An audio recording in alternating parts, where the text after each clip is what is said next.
Hey friends, it's Leithia from Farmview Creators. Today we're going to work on these gorgeous ornate angel wings. They can hang on a wall, they can be propped up, whatever you want to do with them. They are 17 inches tall and about 13.5 inches wide. So I am getting the spindles on my sticky board, and I'm going to go in with my staining sponge and my Dyke Brown, and I'm going to stain the wing base.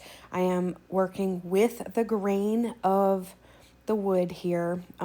It just soaks up the stain better, and it goes on much easier if you work with the grain of the wood. Then I'm gonna stain all the spindles, and they didn't want to stick because it's very well loved sticky board here. Gonna get them at those little ones. I hit a second time, got them really dry. In fact, I let them sit for a long time, possibly I think maybe overnight. Now I'm going in with the Real Milk Company soft clear wax. I really like this. I warm it up with my finger and I put it on the back of my hand, and I just put that wherever I want my paint to not stick too well. And then I'm going in with Paint Couture's Angel Eyes mineral acrylic paint. Just doing one quick layer, let that dry really good. Adding some more of the soft wax, and I'm going to go in with Paint Couture's Angelic. Not giving a full coverage here, just kind of brushing one layer over because I want lots of dimension with this. Then I'm going to hit the spindles with that same wax, concentrating on the edges, and then I am going to put a layer of the Angelic. I let that dry really good. Then I did a second layer. That's the only paint that I'm using on the spindles. So then I really like using tape to pull up the paint for that chippy look. So I went through with my painter's tape, and I just kept using the same piece until it quit pulling things up, and then I would get a new piece.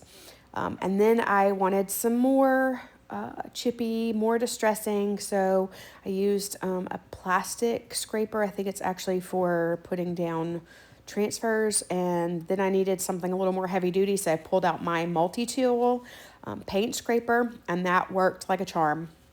Very little pressure here because I did not want to scrape off that Dyke Brown Antiquing Glaze. And then I went in with even more tape, just kept on going until I was happy with the result. Kind of had some goopy paint on the edges, so I'm kind of getting that off of there. Then cleaning up a little and hitting those spindles with that multi-tool, and just kind of getting all the crumbs off of it. You can see how they're building up on my mat there. And again, just taking off as much or as little as I felt for that spindle. Kind of trying to get the sides a little even on the amount of distressing, but not being too picky about it either. Then got everything cleaned up. Going to go in with that Paint Couture Dyke Brown Antiquing Glaze and just kind of wiping it around to give it more of an aged look on the wings and on those spindles. I did not let it sit very long, just long enough for me to put it on the other pieces. And then I got a baby wipe and wiped that back on all of them, just until I was happy with the color and the finish and the aged look before I went in with my dead flat top coat on all the pieces.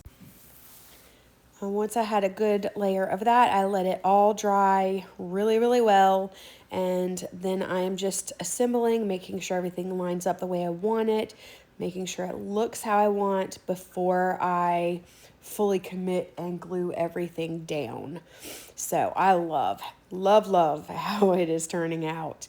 I'm just going to use my art glitter glue, put a little glue, and really press down on the middle of those spindles just to make sure that they are adhering really well, because I do plan on hanging this on the wall in my home.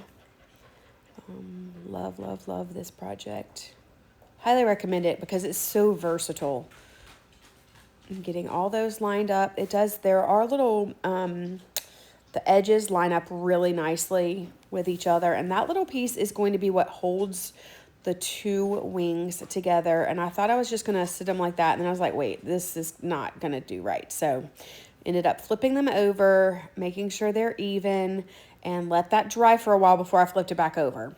And there you have it out in the sunshine. And I just adore how this turned out. I think it's going to look amazing on my wall. And I hope you liked this. If you did, be sure to like and subscribe.